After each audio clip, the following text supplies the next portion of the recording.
apologize if I hit you with the white girl voice. Your message has been deleted. Pretty girl from the 612. What is the deal, beautiful people? It's your boy Ramon, Lifestyles Defined. Let's talk about a blast from the past, specifically the Canon T4i. This is the second camera we've actually used on the our YouTube channel when we first got started.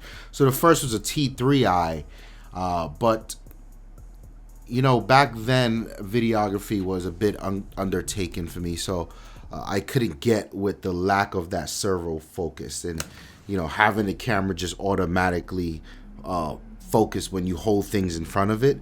That was a big deal for us. So we actually upgraded to the T4i, and T4i did a pretty good job at that. And then later on, we went ahead and we bought the 18 to 135, specifically because of the STM motor, the stabilization motor, and it focused very quiet when refocusing in video. So that was cool. But back in those days, I wasn't really into photography like I am now. And you know, now you guys been on the channel for a while, or our photo channel for a while. You know that I've been growing as a photographer. I've been experimenting with a lot of different systems, and that's something that I kind of hold dear to my skill set now. You know, I feel like I can pick up any camera and do what I need to do, and I think that's something, that versatility is something that will serve me well. So I got this back. Snow actually had it for a while, but he bought a video camera, so I was able to get this back from him. And I didn't want it for video anymore because I'm currently shooting this on a Lumix G7, and you know that's where you get this 4K footage from, yada yada yada. So what I decided to do was really just take this guy out on the street and see what I can do. And I didn't really want to take it out in optimum conditions and, you know, nice cloudy day and it's perfect, no rain. No, I wanted to see if I could do what I do in my ambiance, and late at night, street photography at night. That's my thing. That's what I love. And I wondered, because this guy doesn't have optical IBIS, in-body image stabilization. Instead, the stabilization's on the lens.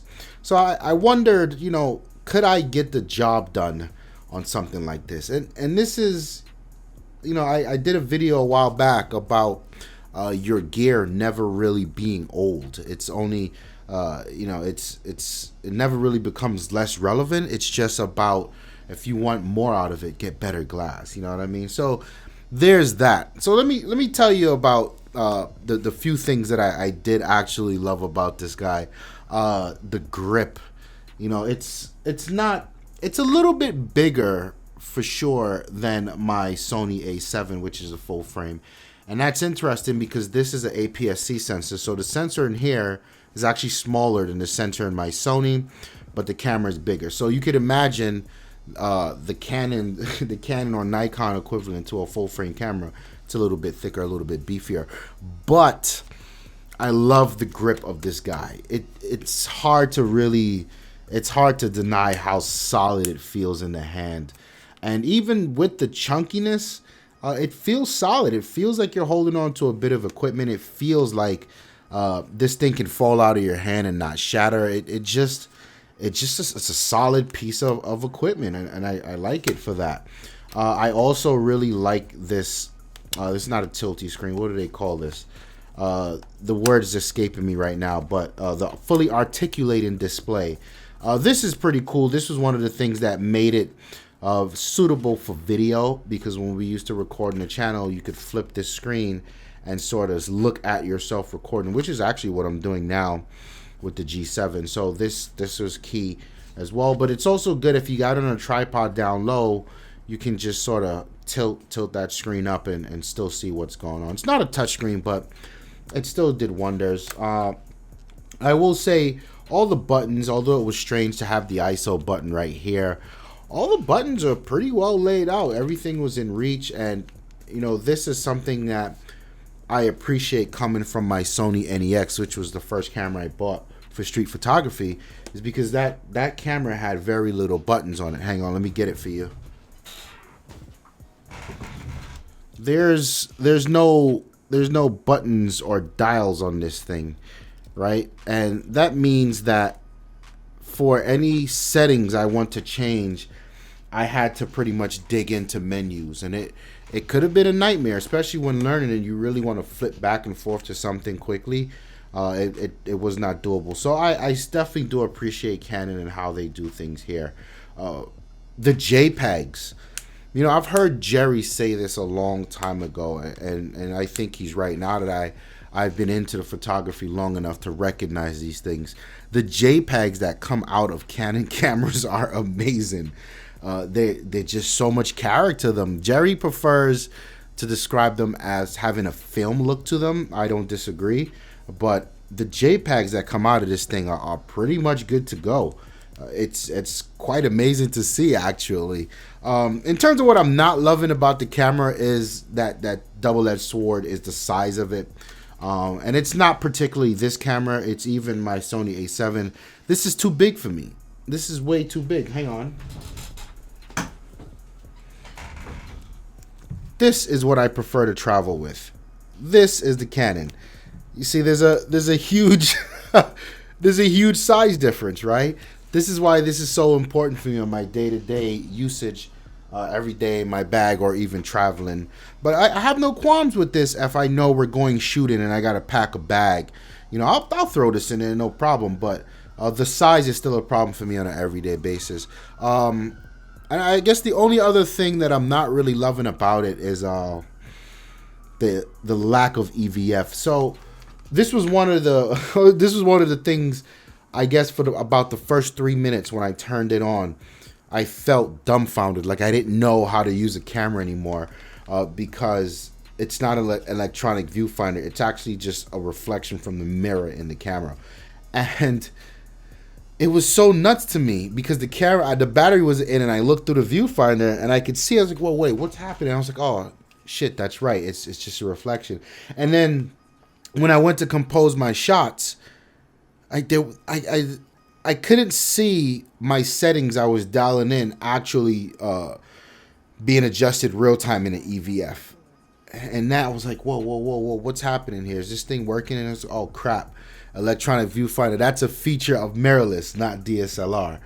But I mean, other than that, this is still very good. I think, and you guys would have been seeing the images that I captured from this guy by now. I didn't do it much. I took it out once or twice. I was very happy, although there was a good bit of noise with these images, but that's neither here nor there. It's not that like I don't deal with noise with my my Olympus, so I know how to get around that. But I was very happy to shoot with this guy. I thought about getting some better glass, perhaps like the 85 mil. But what I decided is I'm gonna leave the 18 to 135 on here, and what this does for me is it forces me to use all of my cameras. If I feel like I want something with that bit of range, I'll grab this. You know, I'm not going to duplicate my entire range setup per camera by buying lenses. I'm just gonna, like, you know, today I'm gonna use the camera. I'm gonna use the Canon. If I feel like we're going to the beach or something and I don't want to take my Olympus, I don't want to take my A7, you know, I want to take something that I think is more durable, I can beat up, then I'll take this. Right? That makes sense. I think that's a good way to really keep me shooting with all of my cameras and appreciating each of them. But yeah, you know, more so to that video I made, it's good to go back to what I would call older gear and really see that these things still have a life. These things are still relevant. And to me, the best part of going back was really proving to myself that my pictures, my eye, my perspective wasn't any different because I was using an older camera or a camera I didn't prefer. You know, that my pictures came out just as expected. Maybe I had a little more editing to do on this side to make up for something that I don't get on the other side. But at the end of the day, I'm super happy that this camera helped me prove to myself that my skills are versatile and I can transfer them from camera system to camera system. That gives me immense confidence. Like the video if you like it. Comment down below. I'm curious to know what you guys think about this video. I'm curious to think if you guys own mirrorless, would you ever go back to a DSLR? Or maybe you guys own DSLR, you think about switching to mirrorless. You know, that's a hot topic around here. Don't forget to check out all of our other channels in the description below. We've got the main channel, talks about tech. The Samsung Galaxy S8 is hot right now, so you may want to check that channel out. We've got Ignorant Gamers, which is our gaming channel. We've got sneakers, a sneaker channel. We've got an accessory channel. Everything's there. And don't forget to subscribe to this channel. If you love photography and you love our style, hit that subscribe button. My name is Ramon. I'm out of here. Peace. If I had to describe Lifestyles Defined, I would say it is a dream come true to have a platform where we can talk about the things that we love and we can share with people who also love the things we love the way we love, and just have conversations that matter and go back and forth and grow as a community. It's been a pleasure. It's been a dream, and I just want to thank everyone that's involved for rocking out with us.